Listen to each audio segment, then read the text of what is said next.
లేక పరిశుద్ధపరిచే ఈ ప్రక్రియలో పరిశుద్ధాత్ముని యొక్క పాత్రను గురించి మనం నేర్చుకుంటున్నాం.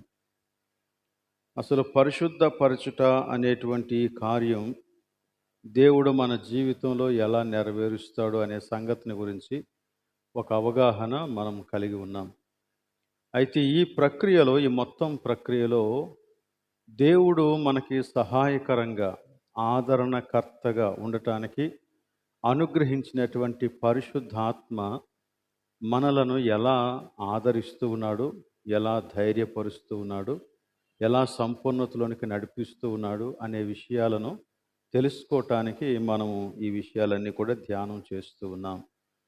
సో ఈ వాక్య ధ్యానాలు మనలను విశ్వాస జీవితంలో స్థిరపరచాల, పరిశుద్ధతను గూర్చినటువంటి ఆశ మనలో పెంచాల. నేను ఖచ్చితంగా ఆ ప్రభు ఎదుట నిర్దోషిగా నన్ను నిలబెడతాడు దేవుడు అనే నమ్మకంతో మనం ముందుకి సాగిపోవాలి. కాబట్టి మనం దానికి అనుగుణంగా మన యొక్క జీవితాన్ని సరిచేసుకోవాలి అనే విషయాలు మనం తెలుసుకుంటూ ఉన్నాం. సరే, నిన్నటి దినాన మనం పవిత్రీకరణలో తొలి దశ అంటే నూతన జన్మానుభవంలో పరిశుద్ధాత్మ మనకు ఎలా సహాయం చేశాడు అనే సంగతిని గురించి మనం ఆలోచన చేశాం. దేవుడు మనలను నీతిమంతులని ప్రకటించిన తరువాత ఆయన తన యొక్క ఆత్మ చేత మనలను ముద్రించాడు అని మనం తెలుసుకున్నాం. ఆ ముద్ర ఎంతవరకు అంటే విమోచించే వరకు, లేక మనము ఆ ప్రభు యొక్క సన్నిధిలో దేవుని దగ్గరకు ఎత్తబడే వరకు, దేవుని సన్నిధిని నిలబడే వరకు దేవుడు మనల్ని ముద్రించి మనకు ఒక గొప్ప నిశ్చయత, ఒక ధైర్యం కలుగు చేస్తూ ఉన్నాడు. సో మనం ఈ లోకంలో ఉన్నప్పటికీ కూడా ఈ లోకంలో అనాథలుగా మనం విడిచిపెట్టబడలేదు. యేసుక్రీస్తు పరిశుద్ధాత్మను గూర్చినటువంటి వాగ్దానం చేసినప్పుడు ఇదే మాట చెప్పాడు, నేను మిమ్మల్ని అనాథలుగా విడువను, నేను మీ కొరకు ఒక ఆదరణకర్తను పంపిస్తాను అన్నాడు. సో విశ్వాసి అనాథ కాదు. విశ్వాసి ఎక్కడికి వెళ్ళాలో తెలియని వాడు కాడు. విశ్వాసి యొక్క సహాయం ఎక్కడి నుండి వస్తుందో విశ్వాసికి తెలియకుండా ఉండకూడదు. కాబట్టి ప్రభువుని ఆశ్రయిస్తున్నటువంటి మనం ఆదరణకర్త అయినటువంటి ఆ పరిశుద్ధాత్మ యొక్క సహాయంతో మనము స్థిరముగా అడుగులు వేస్తూ ముందుకి కొనసాగాలన్నదే ఈ ధ్యానాల యొక్క ముఖ్యమైనటువంటి ఉద్దేశం. కాబట్టి ఇదే ఉద్దేశంతో మనం ముందుకి కొనసాగాలని నేను కోరుతూ ఉన్నాను. పవిత్రీకరణ ప్రక్రియలో లేక విశ్వాసులను పరిశుద్ధపరిచేటువంటి ఈ ప్రక్రియలో రెండవ దశ ఒకటి ఉందని మనం చెప్పుకున్నాం. ఆ రెండవ దశ ఏంటని చెప్పుకున్నాం? సంపూర్ణమైన సమర్పణా దశ. సంపూర్ణమైన సమర్పణా దశ. గతంలో ఆ 3 దశలు మనం వివరించుకున్నాం. వాటిని మీరు గుర్తుపెట్టుకోవాలి. సో రెండవది సంపూర్ణమైన సమర్పణా దశ. అనగా మన జీవితంలో ఒక సంక్షోభం ఉందని మనకు అర్థమైంది. ఆ సంక్షోభ స్థితి నుంచి దేవుడు మనలను ఎలా నడిపిస్తాడు, లేక ఎలా బయటకు తీసుకొస్తాడనే విషయాన్ని గురించి ఆలోచన చేస్తూ అది దాటాలి అంటే, విశ్వాసి జీవితంలో ఒక మహాపర్వతంలాగా అడ్డుగా నిలిచినటువంటి ఆ సంక్షోభాన్ని దాటాలి అంటే సంపూర్ణమైన సమర్పణ జరగాలి అని గతంలో మనం తెలుసుకున్నాం. అయితే ఇప్పుడు అదే విషయాన్ని గురించి, అలాంటి సమర్పణ మన జీవితంలో జరగటానికి దేవుని యొక్క పరిశుద్ధాత్ముడు మనకు ఎలా సహాయం చేస్తూ ఉన్నాడు అనే సంగతిని గురించి ఈ రోజున మనం చూద్దాం. ఎఫెసీయులకు రాసినటువంటి పత్రిక 5వ అధ్యాయంలో ఒక మంచి మాట చెప్పబడింది. ఎఫెసీయులకు రాసిన పత్రిక 5వ అధ్యాయం 18వ వచనం. మరియు మద్యముతో మత్తులై ఉండకుడి, దానిలో దుర్వ్యాపారము గలదు, అయితే ఆత్మపూర్ణులై ఉండుడి. రెండవ భాగంలో మనం చూస్తాం. 18వ వచనంలో రెండవ భాగంలో ఏముందంటే ఆత్మపూర్ణులై ఉండుడి. మద్యముతో మత్తులై ఉండకుడి, అందులో దుర్వ్యాపారం ఉంది, అనగా దుష్టత్వం ఉంది. కానీ విశ్వాసులకు దేవుడు చెబుతూ ఉన్న మాట ఏంటంటే, మీరు ఆత్మపూర్ణులుగా ఉండండి అనే మాట చెప్తున్నాడు. ఆత్మపూర్ణులు లేక పరిశుద్ధాత్మ పూర్ణులుగా ఉండండి. ఇది దేవుడి మాట. పరిశుద్ధాత్మ మనలను ముద్రించాడు, లేక పరిశుద్ధాత్మ చేత దేవుడు మనలను ముద్రించాడు. ఆ ముద్ర విమోచన దినం వరకు కొనసాగుతూ ఉంది. ఇప్పుడు రెండవ దశలో విశ్వాసికి దేవుడు అనుగ్రహిస్తున్నటువంటి మరి యొక్క సూచన ఏంటంటే, మీరు ఆత్మపూర్ణులుగా ఉండండి అనే మాట. ఆత్మపూర్ణులుగా ఉండండి. ఇదే మాటని ఆత్మచేత నింపబడండి, సంపూర్ణముగా నింపబడండి అని కూడా మనం చెప్పుకోవచ్చు. దేవుని యొక్క పరిశుద్ధాత్మను గురించి నింపబడుట లేక నిండి ఉండుట అనే ఇలాంటి మాటలు మనం చెబుతూ ఉన్నప్పుడు మనకి అవి సరిగా అర్థం కాకపోవచ్చు. ఎందుకంటే పరిశుద్ధాత్మను గురించి నింపబడుట అనేటువంటి మాట వినియోగించినప్పుడు ఆయన ఒక పదార్థం కాదు నింపబడటానికి లేక నింపటానికి. ఆయన ఒక వ్యక్తి. కాబట్టి ఇక్కడ మనకి కలిగేటువంటి ఒక డౌట్ ఏంటంటే, ఒక అనుమానం ఏంటంటే, ఒక సందేహం ఏంటంటే, ఒక వ్యక్తి ఇంకొక వ్యక్తిని నింపడం లేక ఒక వ్యక్తి ఇంకొక వ్యక్తిని పూర్ణముగా నింపడం, సంపూర్ణముగా నింపడం అనేటువంటి మాట. ఈ మాట అర్థం కాకనే చాలామంది రకరకాలైనటువంటి సిద్ధాంతాలను, బోధలను ఇందులో నుంచి తీసుకొని వచ్చారు. సరే, ఈ నింపబడుట అనేటువంటి మాట బైబిల్లో చాలాసార్లు మాట్లాడుతూ ఉంది. ఉదాహరణకి అపోస్తుల కార్యముల గ్రంథంలో నుండి మనం కొన్ని రెఫరెన్సెస్ని చూద్దాం. 2వ అధ్యాయం 4వ వచనం, అపోస్తుల కార్యముల గ్రంథం 2:4. అందరూ పరిశుద్ధాత్మతో నిండిన వారై ఆ ఆత్మ వారికి వాక్శక్తి అనుగ్రహించిన కొలది అన్య భాషలలో మాట్లాడసాగిరి. ఇక్కడ మనం నోట్ చేయవలసిన మాట ఏంటంటే, వారు అందరూ పరిశుద్ధాత్మ చేత నింపబడ్డారు. మరొకటి 4వ అధ్యాయంలో 8వ వచనం, పేతురు పరిశుద్ధాత్మతో నిండినవాడై ఇట్లనెను. ఓకే, ఇక్కడ కూడా మనం గుర్తించవలసిన మాట ఏంటంటే, పేతురు పరిశుద్ధాత్మ చేత నింపబడ్డాడు. ఇక ఆ తర్వాత 4వ అధ్యాయంలోనే 31వ వచనం, వారు ప్రార్థన చేయగానే వారు కూడి ఉన్న చోటు కంపించెను. అప్పుడు వారందరూ పరిశుద్ధాత్మతో నిండిన వారై దేవుని వాక్యమును ధైర్యముగా బోధించింది. ఇక్కడ మరోసారి ప్రార్థించేటువంటి గుంపును ఉద్దేశించి మాట్లాడుతూ వారందరూ పరిశుద్ధాత్మ చేత నింపబడ్డారు అని మాట్లాడుతూ ఉన్నాడు. అలానే 9వ అధ్యాయంలో 17వ వచనంలో కూడా మనం గమనిస్తే అక్కడ కూడా ఎలాంటి మాటే పౌలును గురించి వ్రాయబడింది.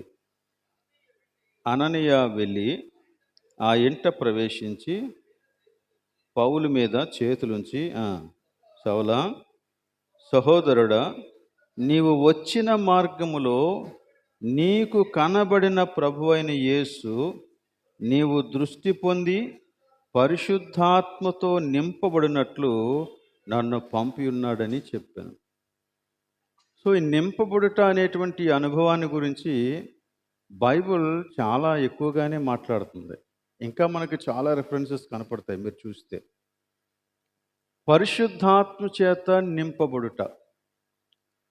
సో విశ్వాసి యొక్క జీవితంలో పరిశుద్ధాత్మ చేత ముద్రించబడుట అనే అనుభవం ఉంది. ఇప్పుడు రెండవదిగా పరిశుద్ధాత్మ చేత సంపూర్ణముగా నింపబడుట అనేటువంటి అనుభవం కూడా ఉంది. సో తొలి దశలో అనగా నూతన జన్మానుభవము పొందినప్పుడు దేవుడు విశ్వాసిని తన యొక్క ఆత్మచేత ముద్రించాడు అని మనం తెలుసుకున్నాం. ఆ ముద్ర జీవితకాలము నిలిచేటువంటి ముద్ర, విమోచన దినం వరకు నిలిచేటువంటి ముద్ర. ఆ ముద్ర వేయబడినటువంటి విశ్వాసి ఇప్పుడు రెండవ అనుభవంలోనికి ప్రవేశించాలా. ఆ రెండవ అనుభవం ఏంటంటే దేవుని యొక్క పరిశుద్ధాత్మ చేత నింపబడేటువంటి అనుభవం. నిన్న మనం చెప్పినటువంటి మాటలను మీరు జాగ్రత్తగా గమనిస్తే పరిశుద్ధాత్మ చేత ముద్రించబడుట అనే ఈ మాటకే పరిశుద్ధాత్మ బాప్తిస్మము అని కూడా పేతురు వర్ణించాడు అని మనం చెప్పుకున్నాం.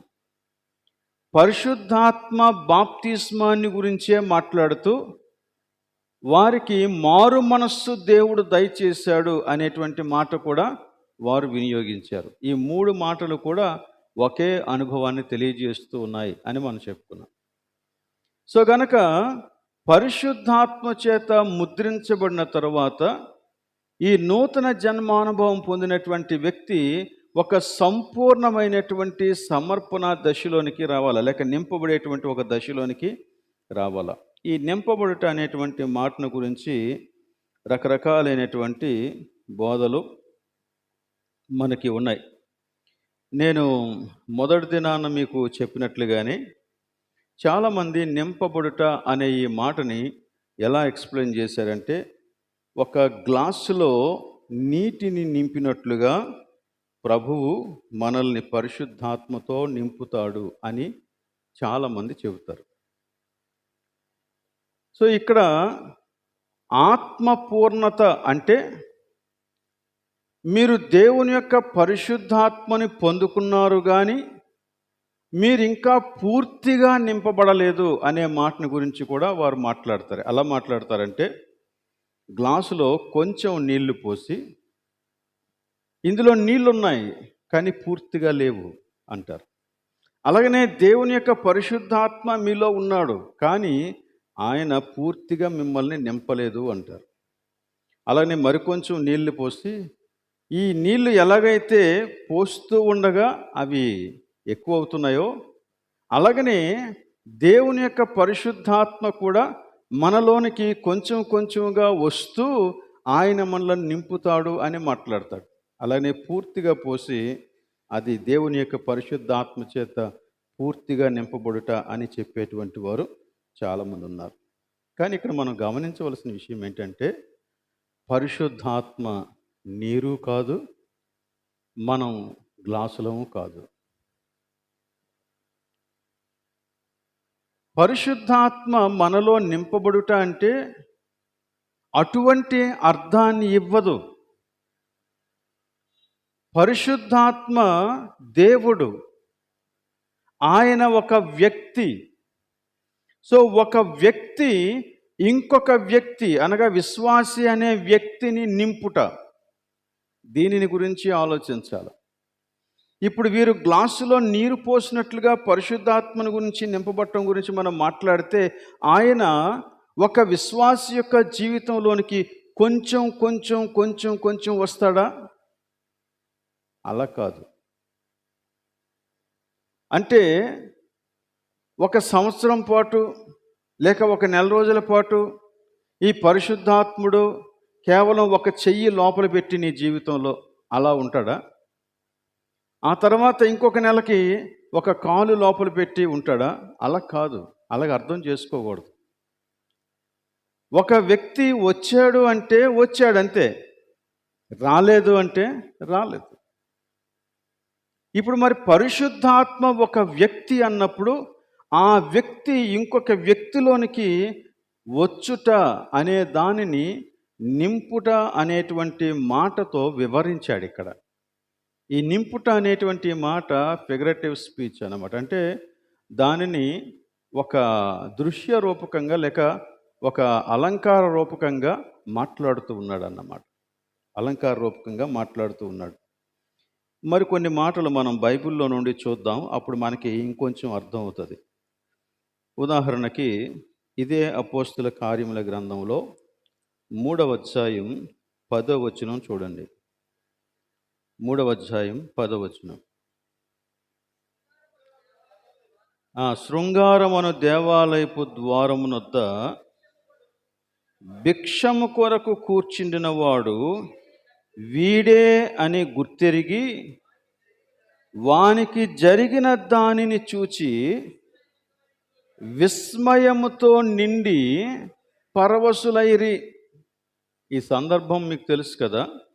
పేతురు యోహానులు ఇద్దరు కూడా దేవాలయానికి వెళ్తూ ఉంటే అక్కడ ద్వారం దగ్గర పుట్టుకతోనే కాళ్ళు చేతులు పనిచేయని, ఒక కాళ్ళు బలహీనమైనటువంటి ఒక వ్యక్తి, కుంటివాడు అక్కడ కూర్చొని ఉన్నాడు. ఆయన్ని స్వస్థపరుస్తాడు. స్వస్థపరిచిన తర్వాత వాడు ఆలయం లోపలికి వస్తాడు. ఆలయం లోపలికి వచ్చి గంతులు వేస్తూ దేవుణ్ణి స్తుతిస్తూ ఉంటే అందరూ అతన్ని చూచి ఆశ్చర్యపోతారు. ఆశ్చర్యపోయి అసలు ఈ వ్యక్తి ప్రతిరోజు ఆలయం ద్వారం దగ్గర కూర్చొని భిక్షమడుక్కునే వ్యక్తే కదా అని ఎప్పుడైతే వారి మనస్సులకు అర్థమైందో అప్పుడు వారిని గురించి ఒక మాట ఇక్కడ వినియోగించాడు. జరిగిన దానిని చూచి విస్మయముతో నిండుకొన్నారంట. విస్మయంతో నిండుకున్నారు. నిండి అనే మాట విస్మయముతో నిండుకోవటం, ఆశ్చర్యంతో నిండిపోవటం. ఒక భావోద్రేకాన్ని గురించి మాట్లాడుతూ ఉన్నాడు. అలాగనే ఇంకొక మాట చూడండి, 13వ అధ్యాయం 45వ వచనం. 13వ అధ్యాయం 45వ వచనం.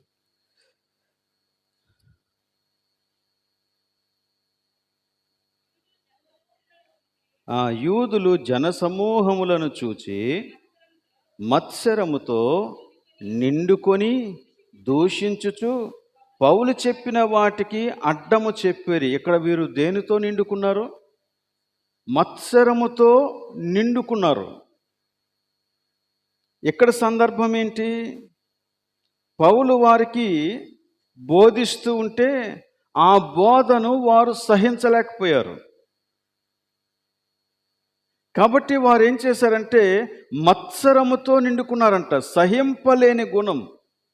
ఇదొక భావోద్రేకం, నింపబడుట అనే దాని గురించి. అలాగనే మరొక మాట చూడండి, ఇదే 13వ అధ్యాయంలో క్రిందకు వస్తే 52వ వచనంలో, అయితే శిష్యులు ఆనందభరితులై పరిశుద్ధాత్మతో నిండిన వారైరి. ఇక్కడ వీరు పరిశుద్ధాత్మతో నిండుకోవటం, అలాగనే మరొక మాట ఆనందభరితులు అంటే ఆనందముతో నిండుకోవటం, నింపబడటం అనేటువంటి విషయాన్ని గురించి మాట్లాడుతాం. అంటే ఇక్కడ కొన్ని భావోద్రేకాలు వారిని నింపాయి అని మాట్లాడుతున్నాడు. అంటే దాని యొక్క అర్థం ఏంటి? వారి యొక్క భావోద్రేకాలు వారి యొక్క మనస్సును ఆక్రమించేశాయి. వారి మనస్సు నిండా ఆ భావోద్రేకం ఉండటం వలన ఆ భావోద్రేకంతో నింపబడి వారు ఆ భావోద్రేక ఆధీనంలో పనిచేస్తున్నారు. ఇప్పుడు మొదటి వారేమో ఆశ్చర్యంతో నింపబడ్డారు, రెండవ గుంపేమో మత్సరంతో నింపబడ్డారు, మూడవ గుంపేమో ఆనందంతో నింపబడ్డారు. ఆశ్చర్యంతో నింపబడినటువంటి వారు ఆ కార్యాలు చూసి నోటి మాట లేక అలా ఉండిపోయారు అన్నమాట, దేవుణ్ణి కీర్తిస్తూ. రెండవ గుంపు మత్సరంతో నిండుకున్న వారు ఆ మత్సరాన్ని బట్టి పౌలు మీద దాడి చేశారు. ఇక్కడ వీరు ఆనందముతో, శిష్యులు ఆనందముతో వారు దేవుని యొక్క వాక్యాన్ని ప్రకటిస్తూ ఉన్నారు. అంటే మనస్సు దేని చేత నింపబడుతూ ఉందో దానిని బట్టి వ్యక్తి ప్రవర్తిస్తాడు, లేక దాని యొక్క ఇన్ఫ్లుయెన్స్, దాని యొక్క ప్రభావం ఆ వ్యక్తి మీద ఉంటుంది. నీవు ఇంటి దగ్గర నుండి వచ్చినప్పుడు నీకు మనస్సులో దుఃఖం ఉంది పూర్తిగా, కాబట్టి దారంతా నెమ్మదిగా వస్తావు. ఎందుకంటే దుఃఖం. ఎవరైనా నిన్ను పలకరించినా ముభావంగా ఉంటావు. లోపలికి వచ్చిన తర్వాత కూడా చలాకీగా ఉండవు. ఏదో ఒక దగ్గర నీవు ఒక చోటు చూసుకొని కూర్చొని నువ్వు మౌనంగా ఉంటావు. ఆరాధన అంతా కూడా ఆ ఫీలింగ్ నిన్ను పరిపాలిస్తూ ఉంటుంది.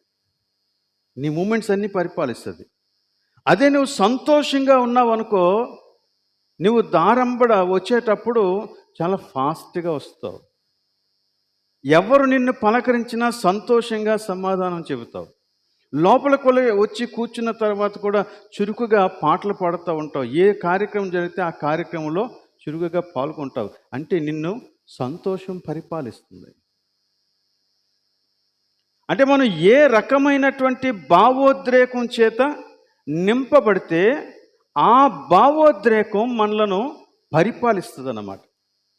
అలా కాకుండా కోపంతో నింపబడ్డాం అనుకోండి, దానికి సంబంధించినటువంటి ప్రవర్తన ఉంటుంది. అలా కాకుండా ద్వేషంతో నింపబడ్డాం అనుకోండి, దానికి సంబంధించినటువంటి ప్రవర్తన ఉంటుంది. అంటే మన మనస్సులో ఏ విధమైనటువంటి భావోద్రేకం నింపబడితే ఆ భావోద్రేకం మన యొక్క మాటలను శాసిస్తుంది, మన యొక్క ప్రవర్తనను శాసిస్తుంది, మన యొక్క మూమెంట్స్ అన్నీ కూడా శాసిస్తుంది అన్నమాట. దాని ప్రకారంగా మనం మోగుతూ ఉంటాం. సో ఇప్పుడు దీన్ని బట్టి మనకి అర్థమవుతూ ఉన్న ఒక సంగతి ఏంటంటే, పరిశుద్ధాత్మ చేత నింపబడుట. ఇప్పుడు ఇక్కడికి రండి మరలా. పరిశుద్ధాత్మ చేత నింపబడుట అంటే గ్లాసులో నీళ్లు పోసినట్లుగా నింపబడుట కాదు. పరిశుద్ధాత్మ చేత నింపబడుట అంటే బహుశా నీ జీవితంలోనికి ఈ రక్షణానుభవం వచ్చినప్పుడు దేవుని యొక్క పరిశుద్ధాత్మ చేతను ముద్రించబడినప్పటికీ కూడా ఆ పరిశుద్ధాత్మ ఆధీనంలోనికి నీ జీవితం రాలేదు. మన ఇంట్లోనికి గెస్ట్ వస్తాడు. గెస్ట్ వచ్చినప్పుడు ఏం చేస్తాం? ముందు రూమ్లో చక్కగా కూర్చోబెడతాం. అంతవరకే పరిమితం. అదే వ్యక్తి లోపలికి వచ్చేస్తున్నాడు అనుకోండి, మనల్ని దాటేసి, మనకి లోపల కోపం వస్తుంది కదా. అన్నింట్లోనికి వచ్చేస్తూ ఉంటే, నువ్వు బెడ్రూమ్లోకి వెళ్తే బెడ్రూమ్లోకి వచ్చేస్తున్నాడు, బాత్రూంలోకి వెళ్తే బాత్రూంలోకి వచ్చేస్తున్నాడు, కిచెన్లోకి వెళ్తే కిచెన్లోకి వచ్చేస్తున్నాడు, ఈవెన్ నువ్వు బీరువా తెరిస్తే బీరువా దగ్గరికి వచ్చి చూసేస్తున్నాడు. అప్పుడు నీకు ఎలా ఉంటుంది? అస్సలు ఆ వ్యక్తిని వెంటనే పంపించేయాలనిపిస్తుంది అన్నమాట. కోపం వచ్చేస్తుంది.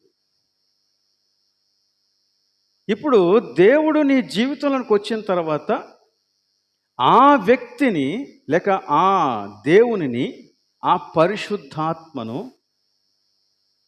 నీ యొక్క జీవితం పరిపాలించేటువంటి అవకాశాన్ని నువ్వే ఇవ్వాల.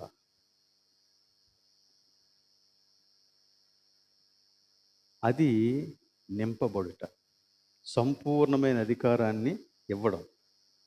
అంటే ఒక భావోద్రేకం నీ యొక్క యాక్షన్స్ అన్నింటినీ ఎలాగైతే శాసించిందో, అలాగే ఇప్పుడు దేవుని యొక్క పరిశుద్ధాత్మకు నీ జీవితం మీద సంపూర్ణమైన అధికారాన్ని ఇస్తే ఆ పరిశుద్ధాత్మ ఆధీనంలో నీ జీవితం మొత్తం ఉండాలన్నమాట. అది జరగాల. సో పరిశుద్ధాత్మ చేత నింపబడుట అంటే ఇలాంటి అనుభవం. అంతేగాని ఏదో ఒక సందర్భంలో ఊగిపోయి ఆ తర్వాత చల్లబడిపోవటం కానీ కాదు. ఈ పరిశుద్ధాత్మ నింపుదల కలిగిన వ్యక్తి పరిశుద్ధాత్మ ఆధీనంలో పని చేస్తాడు, పరిశుద్ధాత్మ ఆధీనంలో మాట్లాడతాడు, పరిశుద్ధాత్మ ఆధీనంలో ప్రవర్తిస్తాడు, పరిశుద్ధాత్మ ఆధీనంలో ప్రతి విధమైనటువంటి భావోద్రేకం ఉంటుంది. అర్థమవుతుంది కదా ఇప్పుడు పరిశుద్ధాత్మ చేత నింపబడుట అంటే ఏంటో. కానీ ఎక్కువ సార్లు ఈ పరిశుద్ధాత్మ చేత నింపబడ్డ ఈ అనుభవాన్ని చాలామంది ఒక సందర్భానికి పరిమితం చేశారు. అలానే మరికొంతమంది ఆరాధన పేరుతో వినియోగించేటువంటి ఆ సంగీతానికి, ఆ డ్రమ్ బీట్కి పరిమితం చేశారు.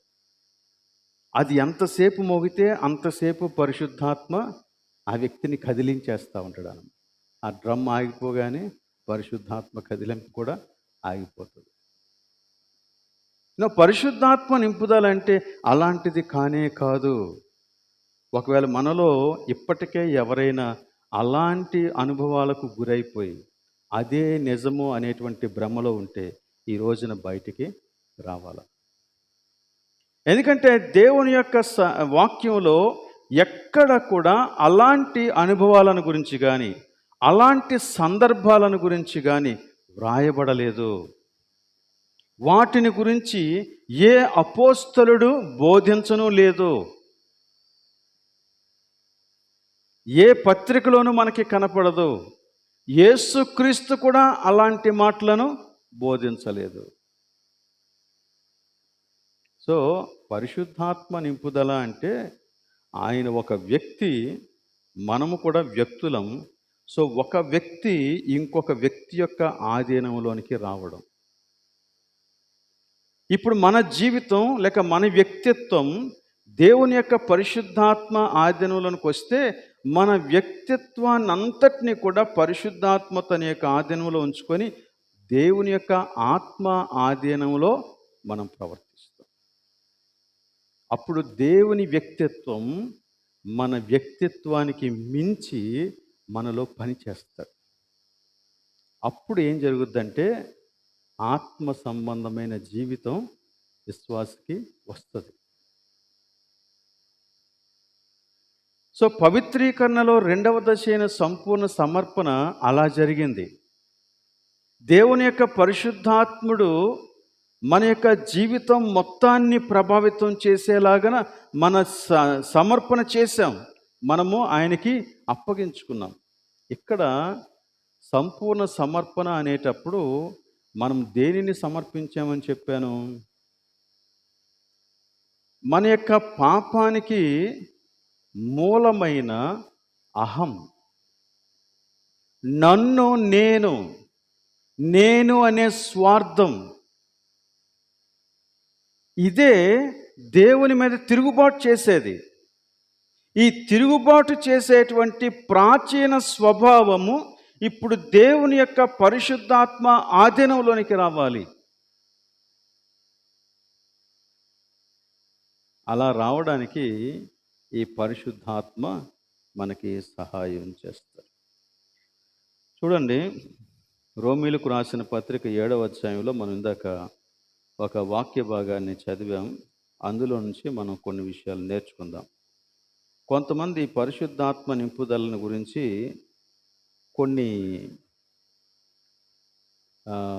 ఆచారాలు కూడా నేర్పించారు. వారే కొన్ని విధానాలను కనిపెట్టారు. ఎలా కనిపెట్టారంటే పరిశుద్ధాత్మ నింపుదల మనలోనికి రావాలంటే మనం కొండ మీదకి వెళ్ళిపోవాలా, ఒంటరిగా ప్రార్థన చేయాలా, ఒకటి. రెండోది 7 రోజులు ఉపవాసం ఉండాలా, దేవుని సన్నిధిలో మన యొక్క తప్పులన్నీ ఒప్పుకోవాలా. ఏం తప్పులు ఒప్పుకోవాలంటే మళ్ళీ మొట్టమొదటి నుంచి నువ్వు చిన్నప్పటి నుంచి నీకు జ్ఞాపకం ఉన్నవన్నీ ఒప్పుకోవాలా. ఇవన్నీ కూడా రకరకాలైన సిద్ధాంతాలని కనిపెట్టేసి బోధించేస్తారు. అవి రాజ్యం వెళుతున్నాయి ప్రస్తుతం క్రైస్తవుల్ని పరిపాలిస్తున్నాయి. కానీ దేవుని యొక్క వాక్యం అలా చెప్పలేదు. కాబట్టి అందులో నుంచి బయటకు వచ్చి వాక్యం ఏం చెబుతుందో దాన్ని మనం చూద్దాం. చూడండి, ఇక్కడ పౌలు రక్షించబడినటువంటి వ్యక్తే. పౌలు రక్షించబడిన తర్వాత తన జీవితంలో జరుగుతున్నటువంటి సంగతిని గురించి ఈ 7వ అధ్యాయంలో చాలా చక్కగా వ్రాశాడు. అందులో మనం లాస్ట్ వచనాలను చదువుతున్నాం. 22వ వచనం నుంచి మనం చదువుకున్నాం. అంతరంగ పురుషుని బట్టి నేను దేవుని ధర్మశాస్త్రమునందు నేను ఆనందించుచున్నాను. ఏమంటే అంతరంగ పురుషుని బట్టి అంటే నా అంతరంగ స్వభావంలో దేవుని ధర్మశాస్త్రాన్ని బట్టి నేను ఆనందిస్తున్నాను. కానీ వేరొక నియమము నా అవయవములలో ఉన్నట్టు నాకు కనబడుచున్నది. అది నా మనస్సునందున్న ధర్మశాస్త్రముతో పోరాడుచు నా అవయవములలో ఉన్న పాప నియమమునకు నన్ను చెరపట్టి లోపరుచుకొనుచు ఉన్నది. పౌలు తన యొక్క జీవితంలో, తన అంతరంగంలో కలుగుతూ ఉన్న ఒక పోరాటాన్ని గురించి వ్రాస్తూ ఉన్నాడు. ఒక పోరాటం. యేసుక్రీస్తుని అంగీకరించిన వాడే, పరిశుద్ధాత్మ చేత ముద్రించబడిన వాడే, ఇప్పుడు తనలో ఒకవైపు నూతన స్వభావం, నూతన జన్మానుభవాన్ని బట్టి నూతన స్వభావం ఒకటి ఉంది. అలాగనే ప్రాచీన స్వభావం ఒకటి లోపల ఉంది. ఈ ప్రాచీన స్వభావము ఎటువంటిదంటే, దీన్నే శరీర స్వభావం అని కూడా మనం అంటాం. ఈ ప్రాచీన స్వభావం ఎటువంటిదంటే, దేవుని మీద తిరుగుబాటు చేసేటువంటి స్వభావం కలిగినటువంటిది. ఇది అహంకారం. ఈ అహంకారాన్ని బట్టే దేవునికి లోబడదు. అయితే నేను యేసుక్రీస్తుని అంగీకరించినందుచేత, నేను పరిశుద్ధాత్మ చేత ముద్రించబడినందుచేత నాలో ఒక నూతన స్వభావం మొదలైంది. ఈ నూతన స్వభావం మొదలైంది కానీ ఆ నూతన స్వభావం ఈ ప్రాచీన స్వభావం యొక్క ధాటికి చాలా హింసకు గురవుతుంది. ఒక విధంగా నా మనస్సులో నవీన స్వభావం ఇప్పుడే వచ్చింది, ప్రాచీన స్వభావం ఎప్పటి నుంచో ఉంది. కాబట్టి పాతుకుపోయినటువంటి ప్రాచీన స్వభావం ఈ నవీన స్వభావాన్ని మాటిమాటికి ఎదిరిస్తూ ఉంటుంది. కానీ నవీన స్వభావం ఆత్మస్వభావం, అది దేవుని యొక్క స్వభావం. దేవుని యొక్క ధర్మశాస్త్రాన్ని కోరుకుంటుంది. ధర్మశాస్త్రం ఇలా చెబుతూ ఉంది కాబట్టి నేను దాని ప్రకారంగా ఉండాలి అని నవీన స్వభావం కోరుకుంటుంది. కానీ విశ్వాసి యొక్క మొదటి దశలో, లేక అతడు ఇంకా అప్పుడప్పుడే విశ్వాసిగా తన యొక్క జీవితాన్ని ప్రారంభిస్తూ ఉన్నటువంటి దశలో ఈ ప్రాచీన స్వభావం చాలా బలంగా దాడి చేస్తుంది అన్నమాట నవీన స్వభావం మీద. ఈ స్ట్రగుల్ ఉంటుంది. ఈ పోరాటం ఎందుకు వస్తుందో ఒక వ్యక్తి యొక్క జీవితంలో అర్థం చేసుకోవటానికే వాడికి చాలా కాలం పట్టొచ్చు. దేవునితో సహవాసం చేస్తూ, దేవుని యొక్క వాక్యాన్ని నిత్యము ధ్యానం చేస్తూ ప్రార్థన చేసే వ్యక్తికైతే చాలా త్వరలోనే అర్థం కావచ్చు, నాలోనే ఏదో ప్రాబ్లం ఉందని. మనం నిన్న చెప్పిన దాని ప్రకారంగా ఒక వ్యక్తి యేసుక్రీస్తుని అంగీకరించి, పశ్చాత్తాపంతో యేసుక్రీస్తుని అంగీకరించినప్పుడు తన యొక్క జీవితం కంప్లీట్గా అబౌట్ టర్న్ తీసుకుంది.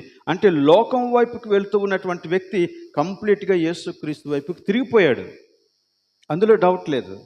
కానీ ఈ ప్రాచీన స్వభావం మరలా వెనక్కి లాగుతూ ఉంటుంది అన్నమాట. వెనక్కి లాగుతూ ఉంటుంది. అందుకే పౌలు ఏమంటాడంటే, నేను వెనుక ఉన్నవి మరచి ముందున్న వాటి కోసం వేగిరపడుతూ పరిగెడుతున్నాను అంటాడు. సో ఈ పోరాటం క్రైస్తవ విశ్వాస యొక్క జీవితంలో జరుగుద్ది. ఈ పోరాటం జరిగి ఒక రోజున సంపూర్ణమైన సమర్పణ జరిగితేనే తప్ప నా జీవితంలో దేవుని యొక్క పరిశుద్ధాత్మ సంపూర్ణంగా నన్ను పరిపాలించలేడు అని మనకు అర్థమైనప్పుడు మనము దేవుని దగ్గర ఒక సంపూర్ణమైన సమర్పణ చేస్తాం. సో ఈ స్ట్రగుల్ ఒక్కొక్కరి జీవితంలో ఒక్కొక్కలా ఉంటుంది. ఈ పోరాటం కొంతమంది యొక్క జీవితంలో ఎక్కువ కాలమే ఉండొచ్చు. కొంతమంది యొక్క జీవితంలో వారు వెంటనే లోబడుతూ ఉండొచ్చు. కానీ లోబట్టం మాత్రం జరగాలి. యేసుక్రీస్తుని నేను అంగీకరించిన రోజునే నేను నా జీవితం అంతటినీ కూడా ప్రభు యొక్క పాదాల దగ్గర పెట్టేశాను కదండి. అప్పుడే నేను సంపూర్ణ సమర్పణ చేసేస్తాను కదా అని మీరు అడగొచ్చు. కరెక్టే. మీరు ఒక నిర్ణయం తీసుకున్నారు. ప్రభువా, ఇక మీదట నా జీవితం నీకే అంకితం. నేను నీతోనే ఉంటాను. అందుకే లోకాన్ని విడిచిపెట్టేసి యేసుక్రీస్తు వైపుకి తిరిగిపోయారు. అయినప్పటికీ కూడా ఈ ప్రాచీన స్వభావం నిన్ను మాటి మాటికి లాగుతా ఉంది. ఆ స్ట్రగుల్‌నే ఇక్కడ ఈ పౌలు వివరించాడు. ఆయన ఇంకా ఏమంటాడో చూడండి. 19వ వచనంలో ఒకసారి మనం చదువుదాం. నేను చేయగోరు మేలు చేయక చేయగోరని కీడు చేయుచున్నాను. నేను మేలు చెయ్యాలని అనుకుంటున్నాను కానీ అది చేయలేకపోతున్నాను. నేను కీడు చేయకూడదు అనుకుంటున్నాను, అదే చేస్తున్నాను. ఇది స్ట్రగుల్ అన్నమాట. క్రైస్తవులలో చాలామందికి ఈ అనుభవం ఉంటుంది. వారు నిజంగానే పాపం బట్టి నిజమైన విశ్వాసులు ఎవరు సంతోషించరు. వారికి అందులో సంతోషం ఉండదు. దేవుని ఉద్దేశ ప్రకారంగా జీవించాలనే ఉంటుంది వాళ్ళకి. నిజంగా వారి యొక్క కోరిక అదే.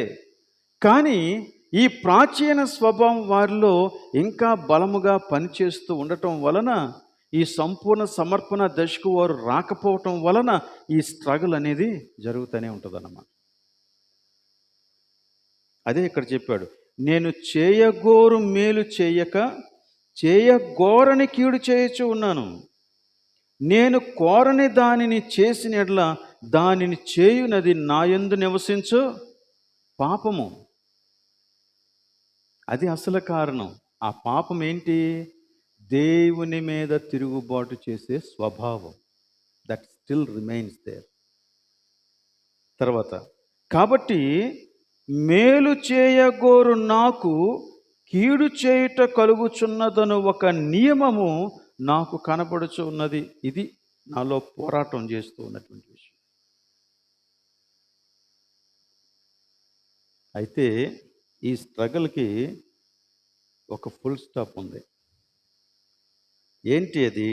24వ వచనంలో చెప్పాడు, అయ్యో నేనెంత దౌర్భాగ్యుడను. ఏంటి నా దౌర్భాగ్యం ఇలాగైపోయింది? నేను యేసుక్రీస్తునందు విశ్వాసం ఉంచాను, కానీ నాలో ఈ పోరాటాన్ని చూస్తూ ఉన్నప్పుడు నేను ఎంత దౌర్భాగ్యుడనో అది నాకు అర్థమవుతుంది. ఇట్టి మరణముకు లోనగు శరీరం నుండి నన్నెవడు విడిపించును? ఇలాంటి పరిస్థితిలో నుంచి నన్నెవడు విడిపిస్తాడు? అప్పుడు అతని సమాధానం ఏంటో తెలుసా అండి? మన ప్రభు అయిన యేసుక్రీస్తు ద్వారా దేవునికి కృతజ్ఞతాస్తుతులు చెల్లించుచూ ఉన్నాను, ఎందుకంటే ఆయన నన్ను విడిపించాడు. అంటే ఈ స్ట్రగుల్ మనల్ని సంపూర్ణ సమర్పణలోనికి నడిపించేలాగన దేవుని పరిశుద్ధాత్మ అడుగడుగున మనలను గైడ్ చేస్తూ ఉంటాడు. కానీ మనం చాలామంది తెలియక ఏం చేస్తామంటే, ఈ స్ట్రగుల్ని ఎదుర్కోలేక పాపానికి రాజీ పడిపోతాం. పాపం చేయటానికి రాజీ పడిపోతాం. రాజీ పడిపోయి దాన్ని సమర్థించుకోవటానికి ఏం చేస్తామంటే, ఈయన చేస్తున్నాడు, ఆయన చేస్తున్నాడు, ఆ వ్యక్తి అందరూ చేస్తున్నారు, కాబట్టి ఇదే క్రైస్తవ జీవితం అని అడ్జస్ట్ అయిపోతూ ఉంటారు అన్నమాట. కానీ దేవుని యొక్క వాక్యం యొక్క సత్యం గనక మనం ఎరిగి ఉంటే, అలా అడ్జస్ట్ అవ్వటం, అలాంటి జీవిత విధానాన్ని కలిగి ఉండడం దేవుని యొక్క చిత్తం కాదు అని మనకు అర్థమవుతుంది. ఎప్పుడైతే దేవుని యొక్క చిత్తం కాదని మనకు అర్థమైందో, పౌలు చేసినట్లుగా ఒక సంపూర్ణమైనటువంటి సమర్పణ స్థితికి వస్తాం. అప్పుడే గలతీ పత్రిక 2వ అధ్యాయం 20వ వచనంలో పౌలు ఏం చెప్తాడంటే, నేను సిలువ వేయబడ్డాను, నేను చచ్చిపోయాను, క్రీస్తే నాయందు జీవిస్తూ ఉన్నాడు, ఇక జీవించువాడను నేను కాదు. ఎప్పుడైతే అలాంటి అధికారాన్ని పరిశుద్ధాత్మకు మన జీవితంలో మనం ఇస్తామో, అప్పుడే పాపం మీద నీకు విజయం ఉంటుంది, లోకం మీద నీకు విజయం ఉంటుంది, నీ ప్రాచీన స్వభావం మీద నీకు విజయం ఉంటుంది. అదే రోమపత్రికలో 8వ అధ్యాయంలో మనం చూస్తే చెప్పాడు, ఆ తర్వాత 8వ అధ్యాయంలో మొదటి నుంచి మనం చదువుకుంటూ వస్తే అలాగ క్రిందకు వచ్చినప్పుడు 13వ వచనంలో ఇలా చెప్పాడండి. మీరు శరీరానుసారముగా ప్రవర్తించిన యెడల చావవలసిన వారయ్యుందురు. గాని దేని చేత? ఆత్మచేత శారీర క్రియలను చంపిన యెడల జీవించెదరు. చూసారండి? సో ఈ పోరాటంలో నీ నూతన స్వభావానికి నాయకుడైనటువంటి దేవుని యొక్క పరిశుద్ధాత్మకు నువ్వు విధేయత చూపితే ఈ ప్రాచీన స్వభావం యొక్క బలాన్ని నువ్వు జయించగలవు. ఇది విశ్వాసి యొక్క జీవితంలో జరిగేది. ఈ పోరాటంలో నీకు విజయాన్ని చేకూర్చేలాగన దేవుని పరిశుద్ధాత్మ నీకు సహాయం చేస్తున్నాడు. ఎందుకంటే నువ్వు దేవుని చేత ముద్రించబడిన వ్యక్తివి. నీవు పరలోక రాజ్యంలో ఉండాల్సిన వ్యక్తివి. కాబట్టి దేవుడు నీకు సహాయం చేస్తుంది. కాబట్టి ఇంతకుముందు మనం ఊగిసలాడినట్టు ఇప్పుడు ఊగిసలాడొద్దు. ఒక సంపూర్ణ సమర్పణ స్థితికి రావాల. అంటే ఇప్పుడు మన యొక్క హృదయంలో జరిగే సమస్తము కూడా దేవుని యొక్క పరిశుద్ధాత్మ ఆధీనంలోనికి రావాలి. ఇందాక మనం చెప్పుకున్నట్టు సంతోషంతో నింపబడిన వాడు సంతోషానికి సంబంధించినటువంటి ప్రవర్తన ఎలాగైతే కలిగి ఉన్నాడో, మత్సరంతో నిండుకున్నవాడు మత్సరానికి సంబంధించినటువంటి ప్రవర్తన ఎలాగైతే కలిగి ఉన్నాడో, అలాగనే ఇప్పుడు దేవుని యొక్క ఆత్మచేత నింపబడినవాడు దేవుని యొక్క ఆత్మను అనుసరించినటువంటి జీవిత విధానాన్ని కలిగి ఉంటాడు. ఈ అనుభవంలోనికి రాకపోతే వారు క్రీస్తునందు పసిబిడ్డలుగా శరీర సంబంధులైన క్రైస్తవులుగా మిగిలిపోతారు. అది దేవునికి ఇష్టం లేదు. అంతేకాదు, అలా ఉండిపోయినటువంటి వారు దేవుని యొక్క క్రమశిక్షణను ఎదుర్కోవాల్సి వస్తుంది. కాబట్టి ఒక సంపూర్ణ సమర్పణ దశకి రావాలి. మీరందరూ కూడా చాలా మంచివారండి. కానీ ఎందుకో తెలీదు, ఈ ఆత్మ సంబంధమైనటువంటి విషయాలు అవగాహన లేనందుచేత మన యొక్క వయస్సుకి తగినట్టుగా పరిశుద్ధాత్మ ఆధీనంలోనికి ఇంకా రాలేదు. ఇది వాస్తవం. మన జీవితాన్ని మనం పరీక్షించుకుంటే మనకు తెలిసిపోతుంది. నేను ఎందుకు ఇంకా శరీరానుసారంగా జీవిస్తున్నాను, ఎందుకు ఇంకా శరీరానుసారమైన క్రియలకే నేను ఎక్కువ ప్రాధాన్యతనిస్తున్నాను, నేను ఇంకా ఎందుకు లోకానుసారమైనటువంటి శరీర సంబంధమైనటువంటి వ్యక్తులతో కలిసినప్పుడే ఎక్కువ ఆనందించగలుగుతున్నాను. ఇవన్నీ మనము ఆలోచన చేస్తే మన యొక్క జీవితం ఇంకా సంపూర్ణంగా దేవుని యొక్క పరిశుద్ధాత్మ ఆధీనంలోనికి రాలేదని మనం అర్థం చేసుకోవాలి. సో మన యొక్క అహం మనలను పరిపాలించకుండా క్రీస్తే మనల్ని పరిపాలించేటువంటి స్థితికి ఈ పరిశుద్ధాత్మ నడిపిస్తాడు. సో పవిత్రీకరణ ప్రక్రియలో పరిశుద్ధులను పరిశుద్ధపరిచేటువంటి ఈ ప్రక్రియలో పరిశుద్ధాత్మ మొదటి దశలో మనము ముద్రించబడేలాగా సహాయం చేశాడు. ఇప్పుడు రెండవ దశలో మనలను సంపూర్ణమైన సమర్పణకు నడిపించటానికి సహాయం చేస్తాడు. ఇది మనలో జరిగేటువంటి కార్యం. ఖచ్చితంగా ఇవి ఈ రెండు అనుభవాలు ఒకదాని తర్వాత ఒకటి జరుగుతాయి. ఈ అవగాహన మనకు వచ్చేంత వరకు కూడా మనం ఒక సంపూర్ణమైన సమర్పణ చేయం. చాలాసార్లు అనుకుంటాం, కానీ మన అహాన్ని మనం దేవునికి అప్పగించకపోవటం వలన పరిశుద్ధాత్మ క్రియ అక్కడ జరగదు. కాబట్టి ఈ రోజున మన యొక్క జీవితాలని ఒక్కసారి పరిశీలించుకొని మనం దేని చేత నింపబడి నడిపించబడుతూ ఉన్నాం? దేని చేత నింపబడి నడిపించబడుతూ ఉన్నాం? పరిశుద్ధాత్మ ఒక నీళ్లు గ్లాసులో నింపినట్లు మనుషులను నింపేవాడు కాడు. అసలు అలాంటి పోలిక దీనికి సరిపోదు. ఆయన ఒక వ్యక్తి, ఆయన మనలను నింపుట అంటే మనలను సంపూర్ణంగా తన యొక్క ఆధీనంలో నడిపించడం. అలాంటి సమర్పణ స్థితికి మనం ఎదగాల. అది ఎప్పుడు జరుగుద్దంటే మన అహాన్ని పరిశుద్ధాత్మకు లోబరిచినప్పుడు. దేవుడు అటువంటి నడిపింపునిచ్చి, అటువంటి నింపుదలనిచ్చి మనలను ముందుకి నడిపించాలని నేను కోరుతూ ఉన్నాను. దేవుడి వాక్యాన్ని దీవించునుగాక. రేపటి దినం మరలా మనం సాయంత్రం 6:30 గంటలకు కలుసుకుందాం. అంతవరకు ఈ విషయాల్ని మీరు ధ్యానించి జీవితంలో దానిని అలవర్చుకోవాలని నేను కోరుతూ ఉన్నాను. ప్రార్థన చేద్దాం.